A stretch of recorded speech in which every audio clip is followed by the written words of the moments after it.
Y por último, a Sandy Bell Arias González, de la UACM, la Universidad Autónoma del Ciudad de México, con el trabajo de agentes culturales en espacios culturales, procesos de construcción en comunidad. Asimismo, pues cada una de estas ponencias contará con una extensión de 15 minutos y finalizando, pues llevaremos a cabo una ronda de preguntas para las ponentes y pues, así empezar a hacer un diálogo, una reflexión en colectivo. Entonces, empezamos con Mitzi, por favor, para... Bueno, si en el transcurso llega Mitzi, pues se incorporará a la mesa. Entonces, empezamos con Jonathan Ruiz y pues adelante, 15 minutos y pues bienvenido. Muchas gracias a todos. Bueno, yo vengo desde Ciudad de Nezahualcóyotl y habrá que decirlo que en Ciudad de Nezahualcóyotl, a la par de su fundación, también hubo una tradición literaria muy fuerte. No por ello los grandes mitos que dicen que el nombre de las calles de la Benito Juárez hacia la Sor Juana se las pusieron en una borrachera a los síndicos, Monedita de Oro, La Gaviota, Paloma Negra. Entonces eso nos hace una referencia de cómo Ciudad Neza fue una prolongación también, no solo de ser un dormitorio, sino que aquellos fundadores también vieron la necesidad de dejar una memoria histórica y colectiva de la literatura en Ciudad Nezahualcóyotl. Muestra de ello es que la poesía no está como un ente apartado de la política o de una función política y organizativa dentro del municipio. Esto lo dice cuando los grupos como Secos, que crecieron con el apego de los jesuitas hace ya 40 años, el sábado festejamos el Festival de las Resistencias, y Secos como una fundación de la cultura en Ciudad de Nezahualcóyotl con un proceso jesuita, talleres comunitarios con más ya de 30 años en el municipio, con Casa Maca. Si les pongo a rememorar algunos de los 4 o 5 espacios culturales autogestivos de Ciudad de Nezahualcóyotl, estamos hablando de un más de centenario de organización popular mediante el arte y la cultura. Esa necesidad de llevarle a los ciudadanos un espacio de tierra para construir su casa, pero también un espacio donde se genera humanidad, ¿no? Desde la marginación. Y eso lo tomamos muy en cuenta cuando muchos de nosotros nacemos en nos inducen a la muerte casi cuando del Gustavo Vaz salimos a las calles con la mamá, nosotros en brazos de la mamá, y creo que ahí ya empieza nuestro primer suspiro de resistencia. Ahí nos encontramos con la realidad de un sistema, de un gobierno, de un Estado que nos asume como entes dormitorios, productivos, pero nada pensantes. Es importante señalar que en 1900 tanto es la politización del arte y la cultura en Ciudad de Nezahualcóyotl que Poetas en Construcción, al cual pertenezco desde hace 12 años, desde 1991, un tiempo atrás, se funda y da cavidad a más de 70 escritores, entre poetas, cronistas, cuentistas, novelistas, músicos, dramaturgos. Esto con la finalidad de salir al mundo. De hecho, el profesor Porfirio García Trejo, uno de los tatanecenses fundadores de la poesía de Ciudad de Nezahualcóyotl, hace una tesis acerca, porque nadie quiere acercarse a Neza, todo se involucra en el DF, o sea, somos una zona marginada, ahí no hay vida, no hay nadie, somos los primitivos los que van a trabajar al DF. El profesor Porfirio García Trejo empieza a buscar a esos escritores de Ciudad de Nezahualcóyotl y hace una tesis y que desemboca en un libro llamado Ente, y la va a presentar al Palacio de Bellas Artes y le dicen que eso era como un libro prehispánico. ¿Por qué? Porque la calidad de los escritores en su momento, de los poetas en Ciudad de Nezahualcóyotl, claro, necesitaría reverdecer, pero también necesitaría un trabajo de tallerear. Por eso se funda el grupo de Poetas en Construcción. Al yo integrarme en 2005 al grupo de Poetas en Construcción, entiendo que la poesía se debe mirar desde una colectividad. Mi función principal fue la de, ante hombres de 50, 60 años con un historial de 20, 30 libros en su existir de poesía y algunos de cuentos, pues es dejarme esa estafeta de que yo sería el que continuaría, porque cabe destacar que desde 2005 nadie quiso integrarse al grupo de Poetas en Construcción a pesar de ser jóvenes. ¿Por qué? Porque esto involucra también una disciplina, una responsabilidad, una postura política, porque nosotros al momento de ser Poetas en Construcción El PRD ya no nos invita a las ferias internacionales del libro. ¿Por qué? Porque frente al conglomerado representamos una posición política ante ellos, ¿no? Una posición de denuncia, y lo recordamos en 1968 cuando Octavio Paz es el único poeta de México que lanza un comunicado, una carta ante la injusticia de la masacre en el 68, o Huidobro en el 38 cuando deja de escribir y se va a combatir en la guerra civil española, ¿no? O Pablo Neruda cuando tiene estos constantes choques por su apego comunista que tiene ahí, o Mario Vargas Llosa y Octavio Paz en esa inmemorable definición de para cada cual qué es dictadura y cómo la vive. Entonces entramos en esa prolongación, y una vez en Madrid que fui a presentar mi primer poemario, se levanta un filósofo italiano y me dice que es impresionante cómo un joven de 28 años viene a Madrid a enseñarles una identidad a través de la poesía que ellos ni siquiera creían que la teníamos, y lo puso a reflexionar en decir: nosotros ahora tenemos la tarea de reflexionar hacia atrás y hacia adelante un poco para saber de dónde venimos, porque tú nos veniste a mover esa piedrita que en otros tiempos nadie nos había movido. ¿Por qué? Porque ya la poesía es como algo innecesario, se podría decir, y aquí es un lujo. Aquí nos enseñan que es un lujo, que nadie puede ser escritor, nadie debe de ser poeta si no está en las grandes anales de los bestsellers. Y la segunda fue cuando fui a presentar mi libro a una primaria y me meten a niños de primer grado, y digo, pues yo qué carajo hago con ellos, porque ellos son muy inquietos. Entonces de ahí surge el primer taller literario a niños de 6 a 99 años.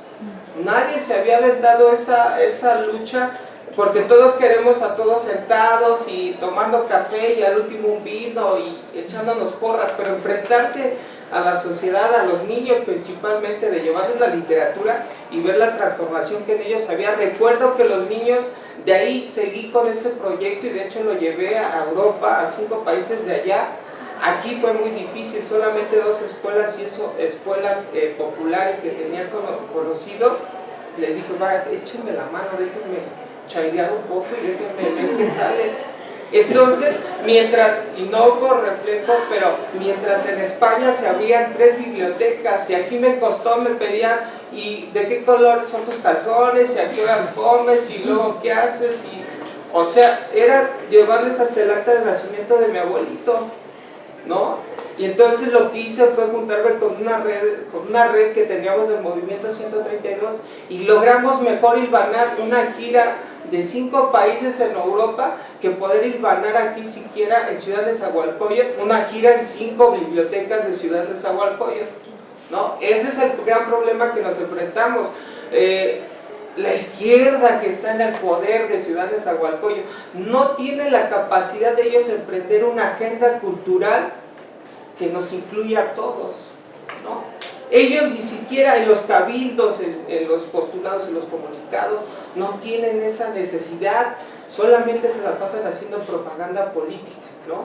Vemos constantemente los regidores que se hacen de Morena, ¿no? Que son muy apegados al pueblo según, y que para eso fueron y para eso pidieron el voto, son los que más están haciendo propaganda política en lugar de apuntalar en esas prioridades tan importantes como sería el arte y la cultura como un desenvolvimiento social, y también una parte fundamental que son los feminicidios. Bueno, pero que eso sería otra cuestión. Entonces así vamos aprendiendo que en Ciudad de Nezahualcóyotl tenemos que ir barriendo las calles con la literatura y la poesía. Y bueno, escribo lo siguiente: el día entra en una prolongación de transparencias inevitables. Algunas aves carcomen el cielo con ciertos colores que nos aproximan un poco más a la añoranza.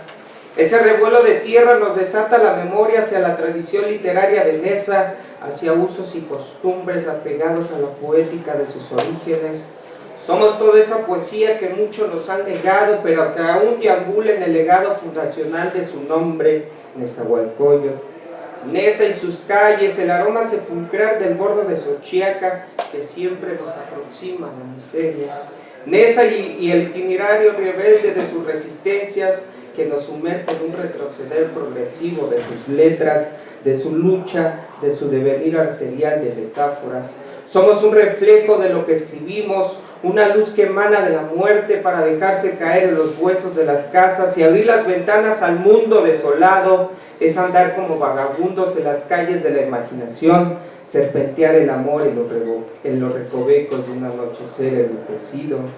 Cuando hablamos de la poesía solemos aterrarnos demasiado en esa parte de la mistificación de los intelectuales de café, de las academias llenas de letras y estambres desmembrados, de quienes confabulados con las instituciones y hombres importantes, en un supuesto de preocupación por elevar la calidad del arte, dictaminan el principio y el fin, como un tratado estético donde se establece dónde y cuándo, quién sí, quién no, puede y debe escribir poesía.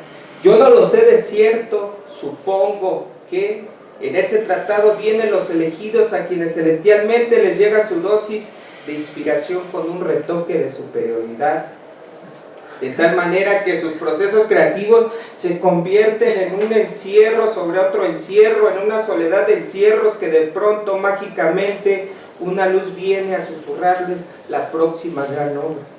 De ellos será el reino de los bestsellers. La poesía, fuera de los intentos de sectarización, se vuelve el pan en la boca del hambriento, la sangre y el origen, la perpetuidad de las calles solitarias, el picoteo de los gorriones sobre las ramas y la inocencia de los niños que con un globo del tamaño del mundo juegan a ser felices. A pesar del olvido cronológico, nosotros ya éramos, antes del golpe de la piedra sobre el río. Fue la incubación biológica de la poesía, de ella descendieron primigenios vocabularios, letras cuaternarias, cataclismos de belleza, evangelios donde la hermosura bendijo eternamente el sonido arterial de las palabras. Cuando se entiende la poesía desde una colectividad, es de urgencia necesaria sacarla de las bibliotecas, de sus prostituidos encierros, de los grandes centros de marketing y globalización, es llevarla de la mano en esa edificación de la fraternidad, de los barrios mediante la palabra, acercarse y acercarnos a lo humano. De lo contrario, seríamos un país triste, con niños tristes y niñas tristes, con escuelas donde se enseñan cosas tristes, con zaguanes envueltos en colores tristes, con bolsas llenas de frutas y verduras tristes. Porque no solo es embellecer, es acompañar los procesos de organización popular, es denunciar las injusticias, escribir la realidad de un país que se nos está derrumbando desde hace mucho tiempo.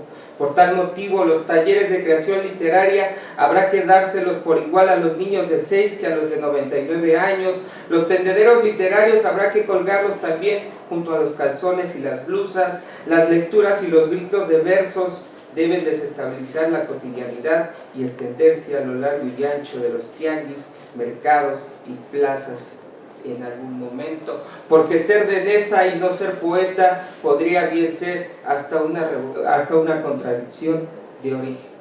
Gracias.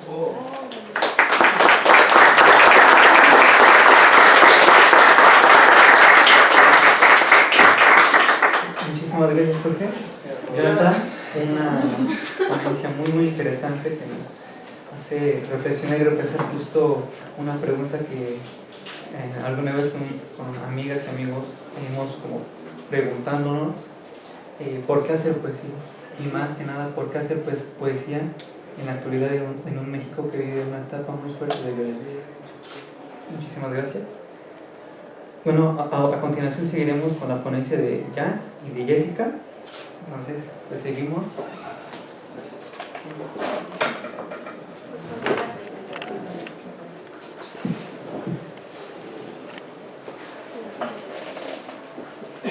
Bueno, hola, buenas tardes, ¿cómo están? Bueno, nosotros vamos a presentarles el siguiente tema. Es un tema que hemos trabajado hace poco. Necesitamos todavía profundizar más en esta investigación, entonces solo les vamos a presentar un avance de lo que llevamos y espero sea de su agrado. Y bueno, por favor.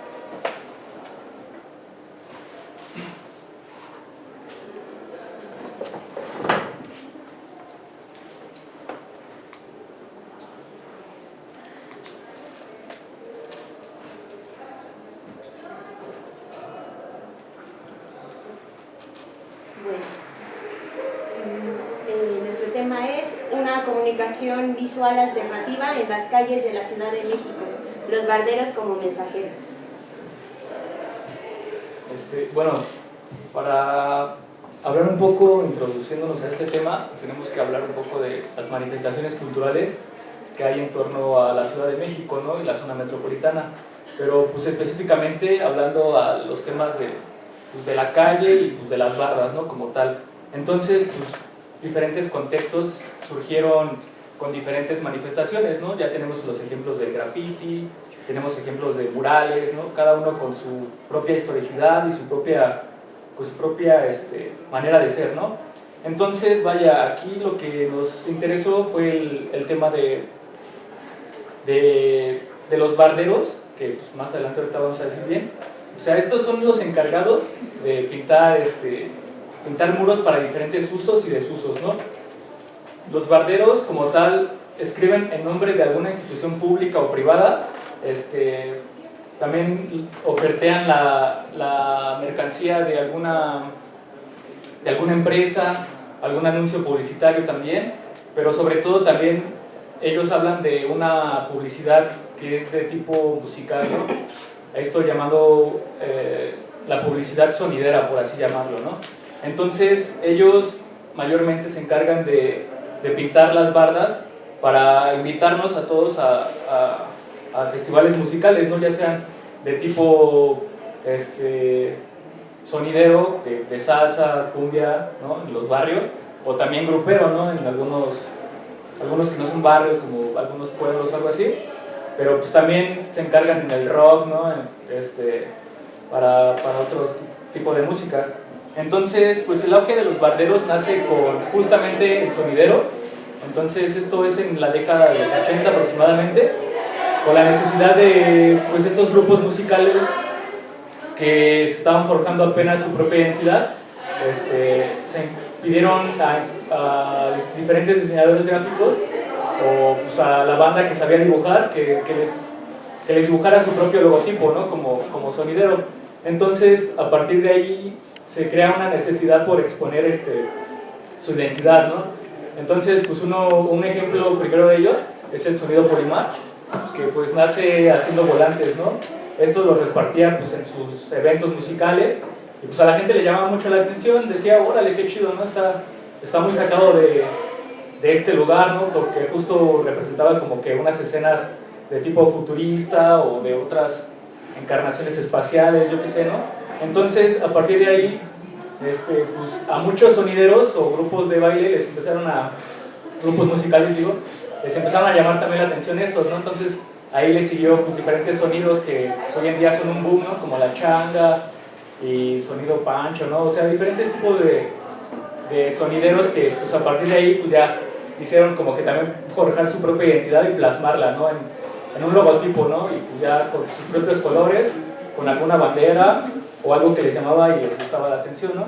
Entonces, pues, por tanto, este oficio como tal se nos hizo muy importante, ¿no? Porque justamente no es algo que se aprende académicamente, sino pues es el oficio diario, ¿no? Con la habilidad que día a día ellos practican en alguna barda.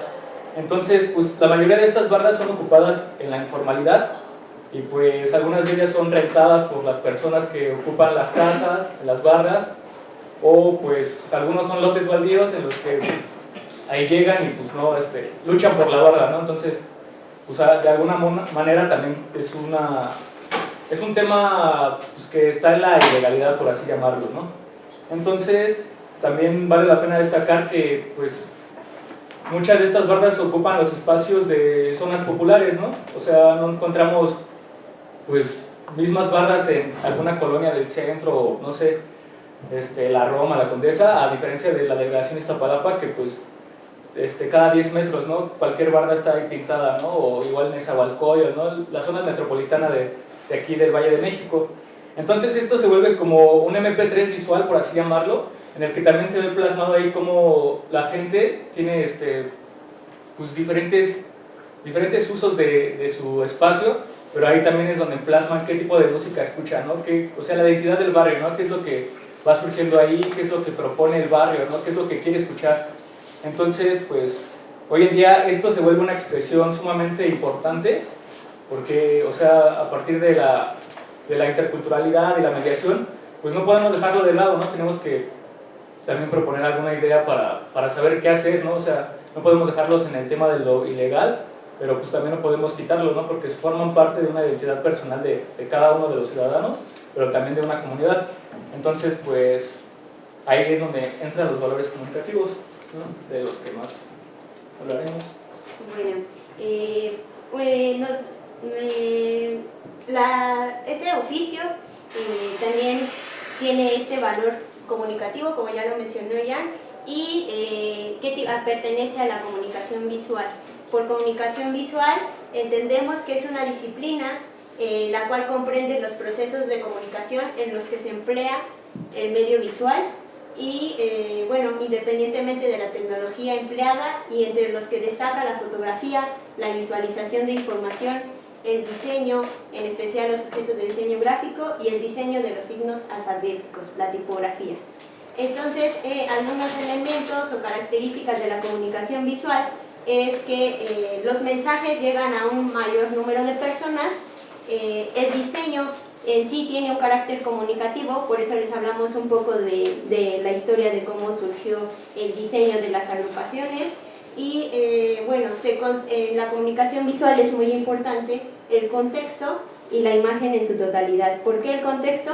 Porque no cualquiera entiende una barda, ¿no? Si no estamos identificados con esa, digamos, con esa agrupación o con con lo que significa ver, por ejemplo, Polymarch, que es un sonidero, entonces si nosotros lo identificamos y lo conocemos porque esa música nos gusta, entonces el mensaje nos va a llegar rápido, ¿no? En cambio, si estamos en otras zonas de la Ciudad de México, donde casi no hay presencia de bardas pintadas, pues difícilmente entendemos este tipo de anuncios, ¿no? Bueno, el anterior.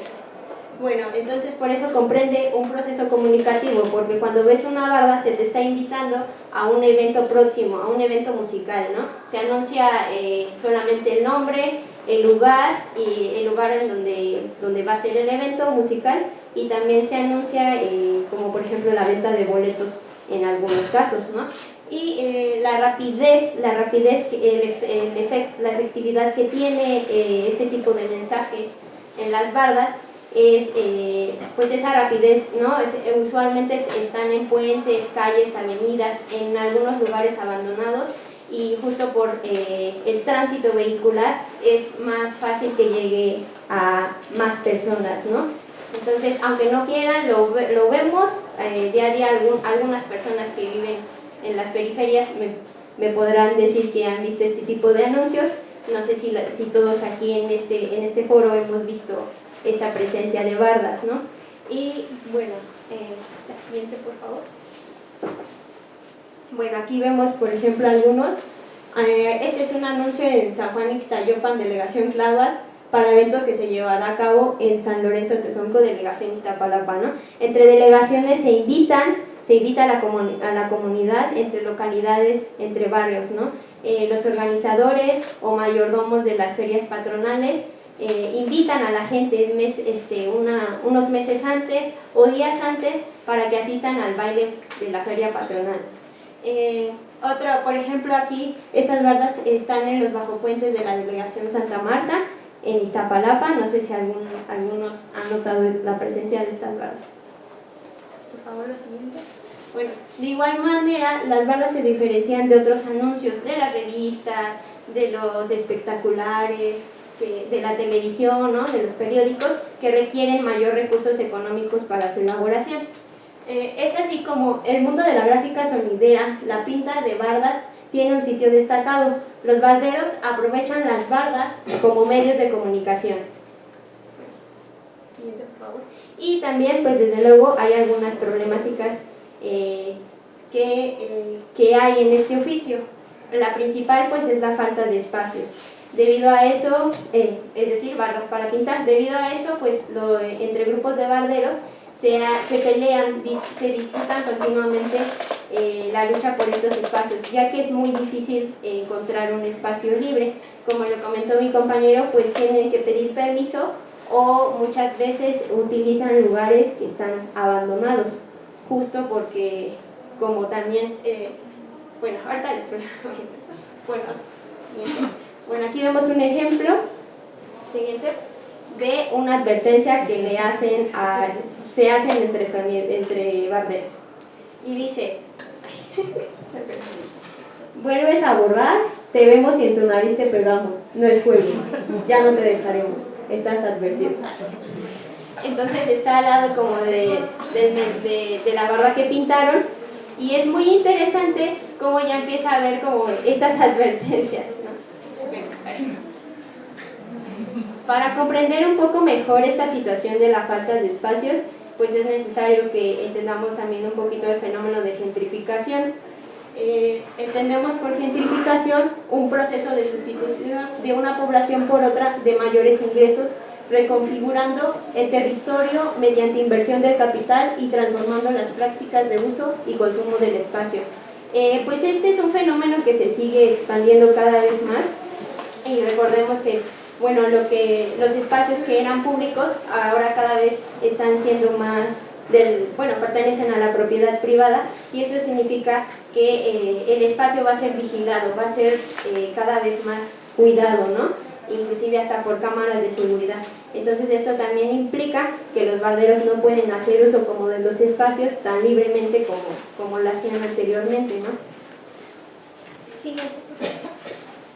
Bueno, aquí vemos un poco un ejemplo de las transformaciones en algunos de los bajopuentes en Coyoacán, que era antes, antes era un espacio que se utilizaba para pintar bardas, ¿no? Y ahora ha sido transformado con tiendas de autoservicio.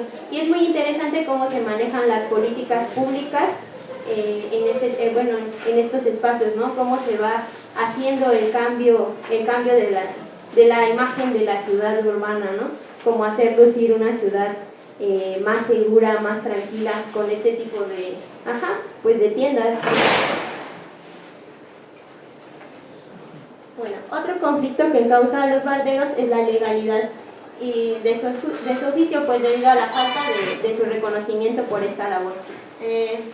Bueno, tenemos la ley de cultura cívica donde se prohíbe pintar las bardas, ¿no? Y también tenemos la ley de publicidad exterior, que en su artículo 13 menciona: en el territorio del Distrito Federal quedan prohibidos los anuncios de propaganda.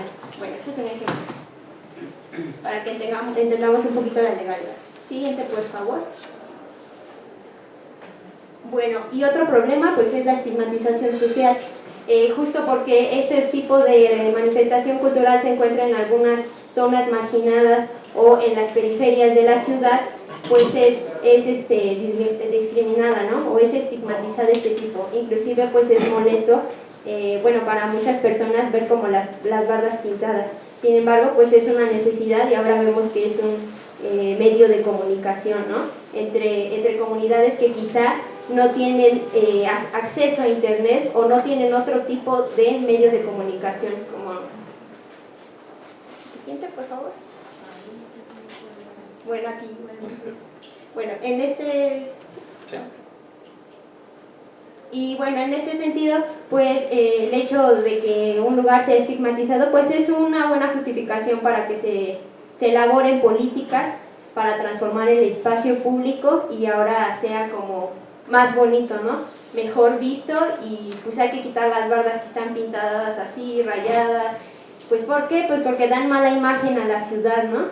Y porque esto también representa, digamos que la violencia, ¿no? Pero en realidad, pues más bien es un engaño, ¿no? Finalmente, el transformar estos espacios no evita que la violencia siga estando presente en algunas zonas de la ciudad, y no olvidemos que esto se debe a la falta de atención que han tenido las autoridades y el olvido que han tenido las autoridades hacia estos lugares, ¿no? Como Nesa, como Iztapalapa, como las delegaciones que están en la periferia.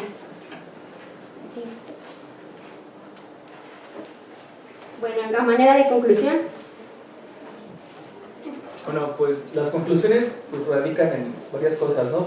Pero pues así súper rápido, pues entendemos que igual Este tema debe manejarse bajo una nueva perspectiva que no desmerite justo su presencia en el paisaje urbano, ¿no? Como decía, lo de la gentrificación.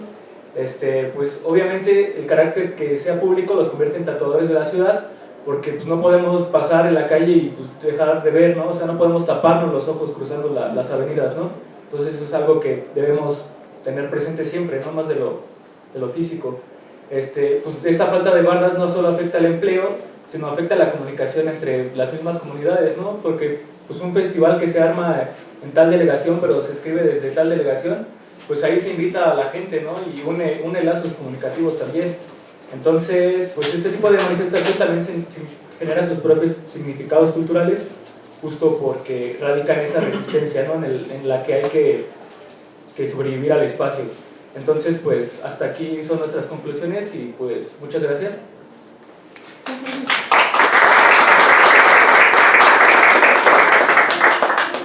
Muchas gracias, Jan y Jessica, una ponencia bastante muy interesante que nos habla acerca de un tema que está tan presente en esa ciudad, que son justo las bardas, ¿no? Todo lo que significa, la identidad que está detrás, la comunicación, y que a veces son temas que están, vamos a decirlo, tan propios que no nos damos cuenta de todo el significado que está detrás.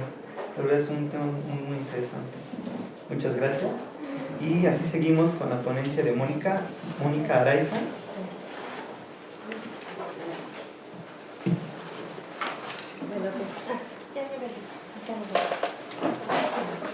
Buenas tardes, me presento nuevamente, mi nombre es Mónica Araiza, estoy cursando actualmente el tercer semestre en doctorado de antropología social. Y bueno, ¿cuál es el propósito de la ponencia que a continuación traigo? Es básicamente dar cuenta de como un antecedente al modo de estado de la cuestión, estos procesos de formación y expresión de las demandas de reivindicación étnica a través de la poesía, como justamente comentaba Jonathan. Él menciona que el tema de la poesía es una manera de hacer públicas expresiones políticas, en este caso de reivindicación identitaria, de reivindicación étnica, y en este momento en particular desde la Ciudad de México. No quiere decir que estos poetas con los cuales estoy yo actualmente pues trabajando tengan presencia únicamente en la ciudad. Ellos pertenecen a diferentes culturas, a diferentes lenguas, y pertenecen a una asociación civil que es la Asociación de Escritores en Lenguas Indígenas, y que pues tienen presencia en diferentes puntos del país. Son originarios de más de 26 lenguas, de 26 pueblos, diferentes pueblos indígenas, y que bueno, están haciendo su propio trabajo de difusión de sus diferentes culturas, y bueno, la sede de esta asociación pues está en la Ciudad de México. ¿Cuál es el antecedente a este trabajo? Y me parece que es importante mencionarlo. Cuando inicié investigando el tema sobre la importancia pues y tenía una idea pues muy desde lo juvenil, hablar de los jóvenes traductores en lenguas indígenas. Cuando yo llegué con la Asociación de Traductores, encontré que los jóvenes están teniendo un punto muy importante de que se han estado como acercando a estas organizaciones interétnicas, pero que también, digamos, traen un bagaje distinto, porque encontramos que tienen una mayor, se distinguen de las generaciones que les preceden, porque tienen mayor escolaridad, por ejemplo, tienen mayor manejo incluso de otras lenguas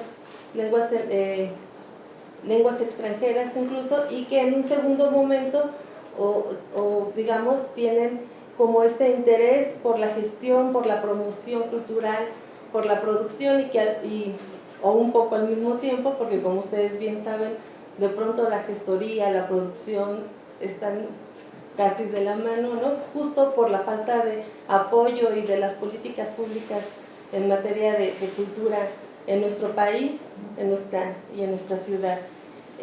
Lo primero con lo que vi, o la primera conceptualización, es que eran o se consideran en la literatura antropológica como intelectuales. Sin embargo, pues esto En esta categoría parecen entrar gestores, gestores culturales, profesores bilingües, poetas, cuentistas, abogados, traductores, músicos, cronistas, y yo decía, bueno, son muchísimos, ¿no? Son muchísimos actores que parecía de pronto no como una gran diversidad. Seguí pues investigando y lo que me llamó más la atención es que es cuando se caracteriza, Zapata caracteriza a estos intelectuales como un grupo subalterno que pretende dar cuenta de su propia situación sin depender ya de los antropólogos o de los etnohistoriadores o de diferentes otras personas que no necesariamente responden a sus propios intereses, sino que ellos son los mismos los que ya tienen o buscan tener una incidencia directa a partir de proporcionar sus testimonios y de su propia conciencia étnica, ¿no? Sobre todo en las ciudades. ¿Por qué las ciudades? ¿O por qué la ciudad es tan importante? Porque históricamente las ciudades han sido, digamos, el centro o el epicentro de estas discusiones intelectuales, efectivamente. En un principio sí a partir de las universidades, pero no necesariamente, porque al final la producción de estos intelectuales no es otra que en los libros. Y quien pueda acceder a los libros es letrado y por tanto no necesariamente docto, es decir, no necesariamente tiene que ser alguien, digamos, de alta cultura. En este sentido, la presencia como tal de los intelectuales indígenas también tiene una connotación peculiar, porque históricamente se consideraba a los indígenas como estos personajes no doctos, ¿no? Y letrados, y que parecía haber esta dicotomía entre el conocimiento occidental, universitario, de alta cultura justamente, y esta cultura popular, tradicional, mexicana, pero no solo mexicana, podría ser incluso, y encuentro muchas similitudes con América Latina, incluso con el mundo, y tiene que ver también con su condición de subalternidad. Por tanto, ellos tienen una posición ideológica explícita, que es de defensa, pero también a través de las competencias intelectuales reconocidas por el Estado-Nación, ¿no? Es decir, en este sentido el acceso a la educación se vuelve fundamental como un tema importante. Bueno, hablamos de aquí, les comentaba hace un momento que mi interés inicial fue el de los jóvenes, pero también entendí que no se puede hablar de ancestralidad, orígenes, reivindicaciones étnicas si no hablamos de un diálogo intergeneracional. Es por eso que cambié mi perspectiva, me sigue interesando por supuesto cómo estas nuevas generaciones se están apropiando de nuevos espacios, están haciendo y creando nuevas producciones, pero también ellos son resultado de luchas de muchos años y de por supuesto nuevas formas de ser indígena, pero también que se explican a través de los agentes que les precedieron. Bueno, aquí traigo un ejemplo y que además no solo se da pues en las ciudades o en las ciudades mexicanas, hablando específicamente por ejemplo, de los jóvenes oaxaqueños, ¿no? Hay un movimiento interesante que es el de Oaxaca, California, cuyos, digamos, antecedentes no se remiten a un territorio espacial, sino que tienen una continuidad, por ejemplo, más allá de las fronteras, o en el caso paradigmático de los jóvenes, sobre todo los jóvenes mapuches que en Chile, por ejemplo, que fueron quienes iniciaron pues estos movimientos también de reivindicación étnica no hace mucho, y cuyas expresiones pues también son diversas y que pues no necesariamente son pues digamos con las formas tradicionales. Han habido, porque justo esto es lo interesante de estos movimientos, son dinámicos y tienen pues sí, diferentes expresiones, y dentro de esta diversidad no solo étnica también tiene que ver con estas nuevas formas de crear cultura. Bueno, seguimos con el marco teórico. Encontramos que hay diferentes tipos de intelectuales dentro de, digamos, como para meternos nuevamente en el tema académico, hay dirigentes, hay profesionales y hay críticos.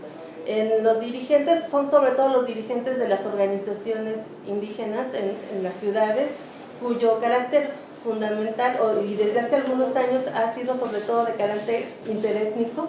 Hay profesionales que están, digamos, indígenas que están trabajando adentro y fuera de estas organizaciones, pero también dentro de los aparatos estatales. Y también están estos críticos, ¿no? Que también hacen como propuestas hacia digamos, la política pública y que al mismo tiempo generan pues estas discusiones de autorreflexibilidad dentro de las propias organizaciones. Sin embargo, hay que aclarar que no todo indígena que accede a la universidad o que se hace funcionario o que adquiere estos niveles es un intelectual indígena, ¿no? Porque muchos de ellos incluso niegan sus orígenes o realmente no responden a las demandas de estos pueblos. En este sentido, gracias, siguiente, el papel de la educación ya les habíamos mencionado, es sumamente importante. ¿Y por qué es tan importante? Porque si bien se han logrado como el mayor acceso a la educación de estos sectores, aún hay mucho que hacer, hay muchísimo rezago en esta materia, hay situaciones de pobreza, sobre todo distanciamiento de los centros educativos, hay barreras culturales, discriminación, baja calidad educativa. Justamente estos sujetos han sorteado todos esos obstáculos o escollos y eso los hace aún más, digamos, su labor los hace aún más importantes. Digamos, con los testimonios con los que yo cuento, sí de jóvenes, pero también de adultos, es que ellos sortearon todos estos obstáculos. Algunos, los más jóvenes, ya contaban con una beca, pero no todos, ¿no? Digamos, son como los más recientes. Casi todos tuvieron que trabajar, estudiar y sobre todo durante toda su trayectoria académica, por ejemplo, ¿no? Y esto les implicó un costo doble, triple, ¿no? Respecto a muchos otros no indígenas. Sin hablar, claro, de los rezagos que en su propia comunidad encontraban, ¿no? Uno de los muchachos, y no hay tiempo pues para decirlo, pero él decía, a mí en mi pueblo me regañaban y me pegaban si yo hablaba mazateco. Cuando yo regresé, me doy cuenta que mis propios maestros que me golpeaban y me pegaban por hablar mazateco ni siquiera dominan la lengua española. Y no es que sea lo máximo, pues, pero sí nos habla como de esta interiorización, ¿no? De los criterios, digamos, de dominación cultural. Gracias, la que sigue. Bueno, no me voy a detener aquí, hablan de políticas, el doctor Walticoto hace un momento nos hablaba sobre cómo han sido más o menos estas luchas pues por los derechos culturales y los pueblos indígenas son uno de los protagonistas pues en estos temas. ¿Cuáles son pues los puntos a destacar de estos literatos en lenguas indígenas? Pues tiene que ver con la defensa de la lengua y la cultura materna convertida en texto, ¿no? En texto en su lengua materna y por supuesto en español, la presencia indígena en las ciudades, visibilizarla, ¿no? A través de diferentes actos, digamos, culturales, y el tema de la ancestralidad, como ya les comenté hace un momento. No se puede entender el hoy sin efectivamente no se tiene un proceso, ellos mismos tienen un proceso de reflexibilidad también y de construcción identitaria a partir de la historia. Bueno, ¿cuál es el contexto que hay de fondo? El contexto social, pues por supuesto estas grandes migraciones a las ciudades, cómo ellos traen consigo parte de su cosmovisión, de la historia oral, de la defensa de los derechos humanos y pues efectivamente de los derechos culturales, ¿no? Que no solamente desde la ciudad, sino que también gestionan y ven hacia la defensa de estos mismos derechos hacia sus comunidades. Es un proceso de ida y vuelta, van a estar viendo que no es que se queden en la ciudad y ya son urbanos, citadinos tal cual. Sí lo son, pero también tienen, digamos, esta reflexión y esta ida y vuelta hacia las comunidades de origen, y eso también los hace, digamos, en este sentido como activistas. Y bueno, nada más el tema de, y creo que es muy repetitivo, el poco apoyo de o un nulo apoyo de las políticas públicas en este sector, que hace aún más difícil pues el acceso a estos derechos, y que sin embargo pues hay esfuerzos por autogenerarse sus propios espacios y recursos. Es todo, gracias.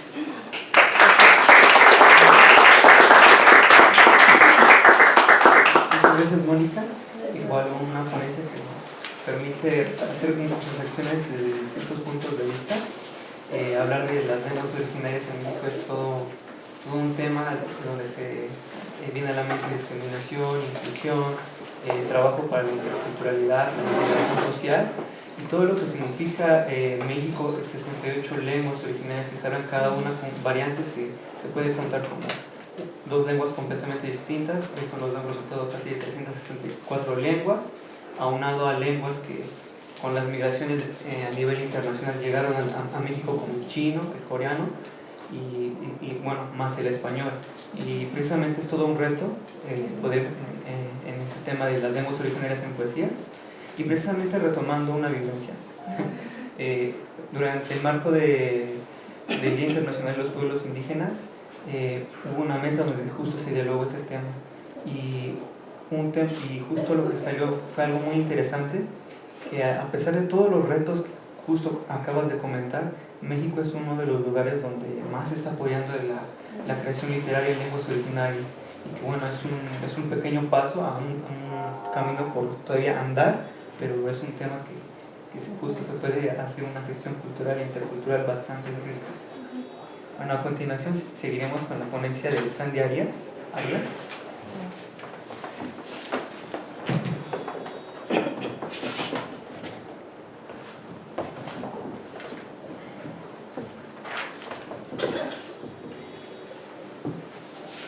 Hola, buenas tardes.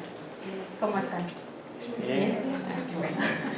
Bueno, pues yo vengo por parte de la UASM, soy pasante de la licenciatura de Arte y Patrimonio Cultural, pero yo me especialicé en gestión y promoción cultural.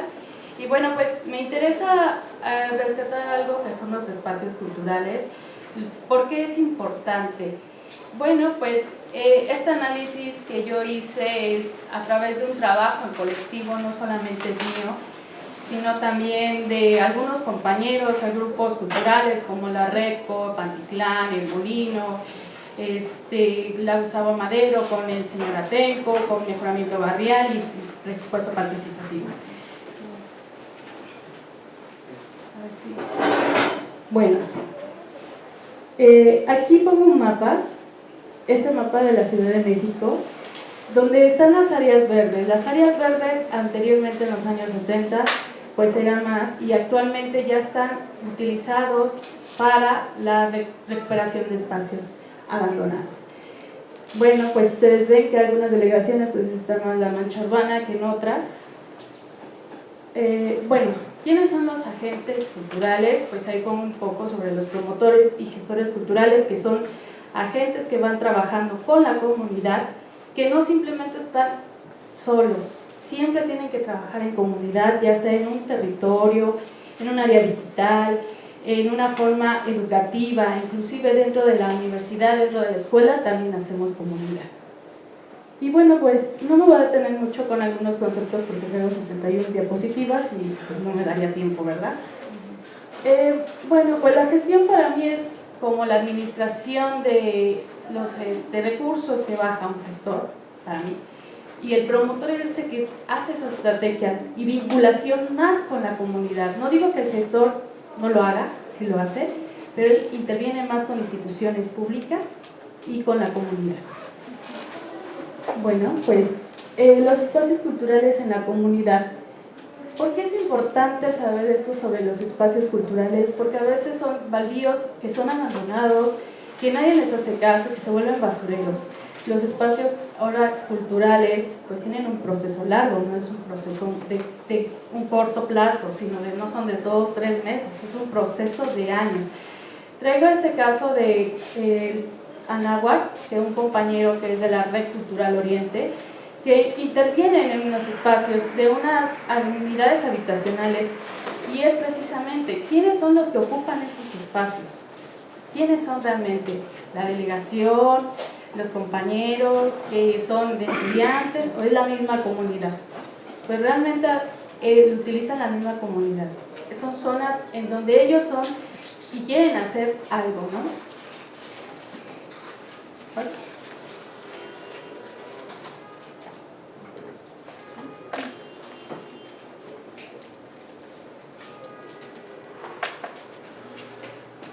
Bueno, ¿le puedes dar, por favor?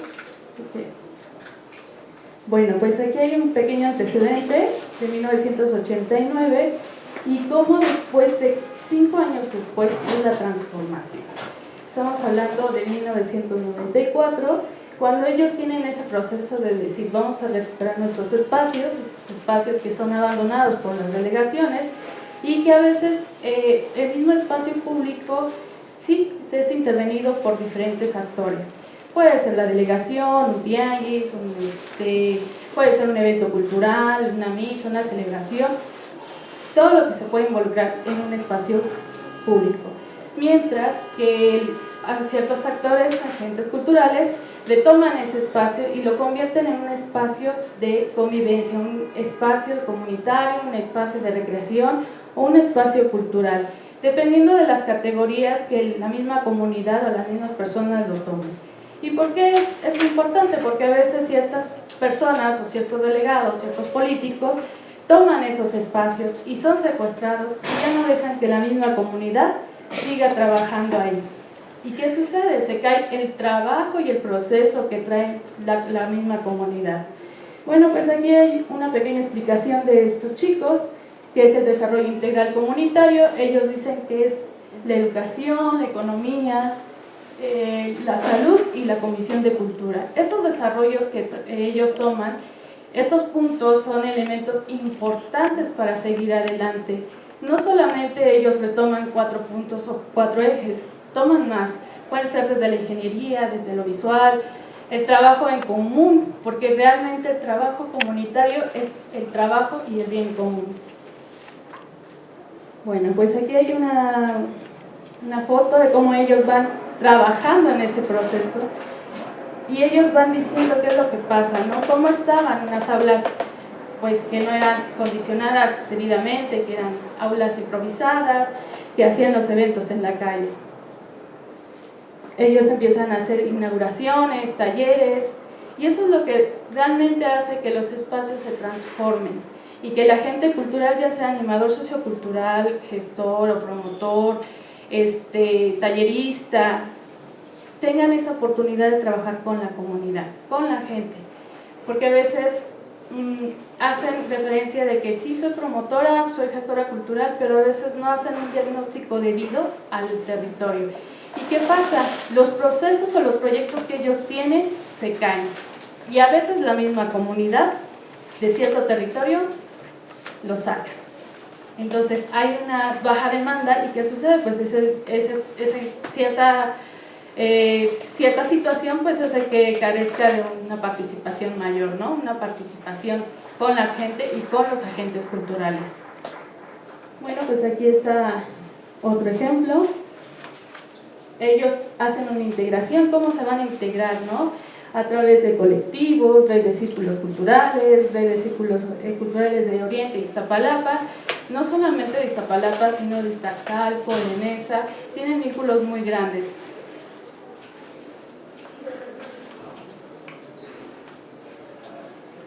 Bueno, este es de Pantitlán. Ellos dicen quiénes somos, pues ahí dicen quién realmente son, cómo se consideran ellos, porque también el hacer un grupo cultural significa tener una identidad. ¿Cómo me voy a presentar? ¿Cómo me voy a presentar ante otras organizaciones? No digo que esté mal, pero realmente es importante y saber cómo voy a trabajar más adelante con estas personas, con esa comunidad. Y bueno, realmente es importante, porque a veces hay comunidades, por ejemplo, en este caso, que este colectivo no le gusta trabajar con instituciones públicas. Y no digo que esté mal, ellos no lo prefieren, ellos prefieren ser autogestivos. Y ciertas comunidades dicen, y ciertos colectivos dicen, no podemos estar solos ni podemos ser autónomos. tenemos que trabajar en conjunto con estas instituciones, ya sean privadas o públicas o gubernamentales. ¿Y qué hacen con eso? Hacen proyectos. Y esos proyectos se deben de ser sustentables, porque suele pasar que está el apoyo, el recurso, se acaba y se acabó el ciclo y ya no hacen más, ¿no? Entonces, eso también es una problemática que tienen los agentes culturales. Bueno, pues ellos trabajaron en todo eso, yo no me voy a detener tanto. Y bueno, en la construcción de los espacios culturales, pues aquí les pongo unas fotografías. Por ejemplo, en la parte de arriba está Nahua, está Miravalle, está La Reco y está otra vez la colonia Miravalle. ¿Por qué la menciono? Porque la colonia Miravalle tiene premios internacionales con el Deutschlandbach 2010 y tiene premios internacionales de Uruguay, que es una colonia autosustentable. Y esta colonia empezó a hacer reuniones de faenas desde 1985. No esperaron a que el gobierno llegara y que les pusiera el agua, la luz y todo eso, sino que vamos a ver, compañeros, cómo vamos a hacer. Y así ha sido en estos casos que les estoy trayendo, que no han esperado que el gobierno actúe. Entonces el agente cultural también no es profesional, no tiene un estudio profesional a veces. Últimamente se está profesionalizando, y qué padre que se esté profesionalizando, porque la misma gente que está saliendo de estas instituciones, de la UNAM, de la UASM, del INA, del claustro de Sor Juana, es muy rico, porque pueden intervenir en sus propias comunidades y decir, bueno, ya vimos estas carencias, pero sabemos que podemos solucionarlas, ¿no? Podemos prevenir la delincuencia por una herramienta, ya sea artística, cultural, social, o cualquier cosa que ellos quieran, a través de talleres, a través de la conformación con la comunidad. Bueno, pues aquí está lo de mejoramiento barrial. Este año hay 218 proyectos. De estos 218 proyectos que están en este año, el 70% se va a fachadas de casas. Pocos son para espacios recreativos. Eso me sorprendió mucho, pero los espacios recreativos a veces dicen, es un parque de bolsillo, es un parque pequeño, es un parque ecológico, pero hacen intervenciones que la gente luego no va y se convierten en amenazas dentro de su localidad. Incluso en ciertos lugares se convierten en venta de drogas. Y bueno, estos grupos hacen festivales porque defienden lo que ellos hacen, el proceso. Las problemáticas que actualmente tiene la agente cultural es no solamente la amenaza de que la misma comunidad lo saque, sino de partidos políticos, que las delegaciones lo saquen, o que dentro de la comunidad hay gestores comunitarios o promotores comunitarios en su lugar, en su territorio, que terminan cortando ese trabajo que tienen con las delegaciones, con la comunidad. Y las delegaciones, inclusive en la delegación Iztapalapa, en el caso, la delegada Diana Enviano, hay una grabación que dice, esos espacios están secuestrados y que la comunidad no tiene acceso, ¿no? Cuando realmente la persona que está quitando todo esto es la misma delegación. ¿Por qué lo digo eso? Porque hay varios casos de centros culturales, casas de cultura, donde efectivamente lo sacaron y no pidieron opiniones. ¿Podemos poner el video tantito, por favor? Les voy a poner un video, nada más lo vamos a ver unos segundos, del centro del Museo Comunitario de San Miguel Teotongo, que lo hicieron los mismos vecinos, y pasó hace un año y medio, que no sé si se vea, pero a los chavos que estaban en el Temazcal, a mitad de Temazcal los sacó la misma delegación. Entonces cerraron totalmente el círculo, el trabajo con la gente. ¿Le podemos adelantar un poquito, por favor? ¿Hasta dónde? Hasta ahí, por favor. No, o sea, supone que tiene el museo debe estar cerrado, ¿no? No sé, no se molesta porque necesito entonces tu nombre para saber.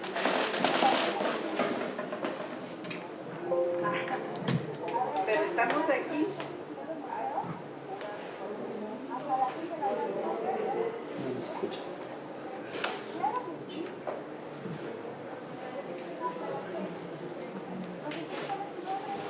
Esa es ya la intervención, ¿no? De la delegación. Sí, bueno, este pequeño video que les traigo es alguna de las amenazas que tienen los agentes culturales y las personas de la misma comunidad, que la delegada dice es que son secuestrados por estos agentes culturales. Realmente a veces la misma delegación son los que secuestran estos espacios culturales, estos espacios recreativos y los convierten en espacios de campaña política, casas de políticas. Entonces hacen difusión.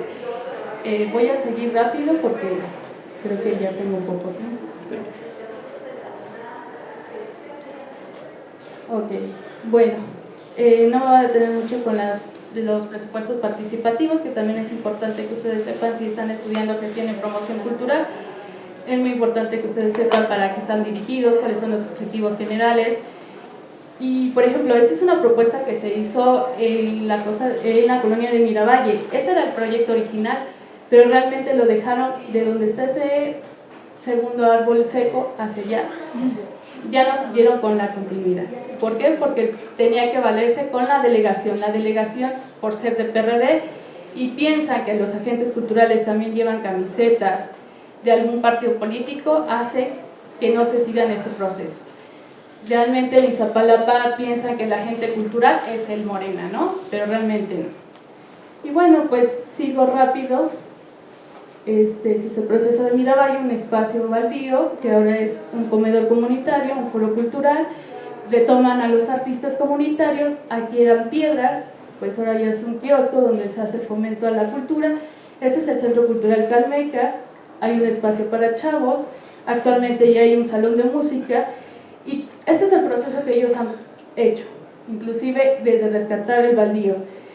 Este es el proceso de la cocina, los murales, que todo gestor y promotor cultural comunitario realmente a veces ponen en sus bolsillos.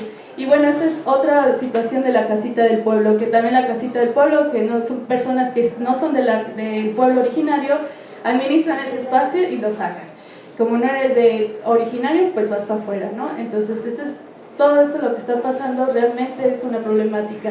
Y siguen con la lucha de ese espacio cultural y se van perdiendo los procesos culturales y finalmente, pues aquí hacen oficios que son saqueadores, la red cultural, pero realmente son personas que son dentro de la delegación y no comparten con los ideales. Por ejemplo, hubo un evento cultural súper padrísimo y no sé si se dan cuenta, en la parte de acá atrás hay una carpa. El objetivo de esa carpa era, en Miravalle no hay proceso artístico ni cultural y nosotros traemos lo artístico y cultural para la gente. Realmente esos son problemas y rompen con los esquemas que tienen dentro de la comunidad. El agente siempre va a estar ahí, ya sea el animador, el tallerista, el profesor, las personas que están involucrados dentro de la cultura siempre va a estar ahí. Pero sí es importante saber que tienen que hacer un diagnóstico, trabajar en conjunto, no podemos trabajar en ser autónomos, pero sí tenemos que hacer redes sociales y bueno, espero no haberme colgado mucho de su tiempo y muchas gracias.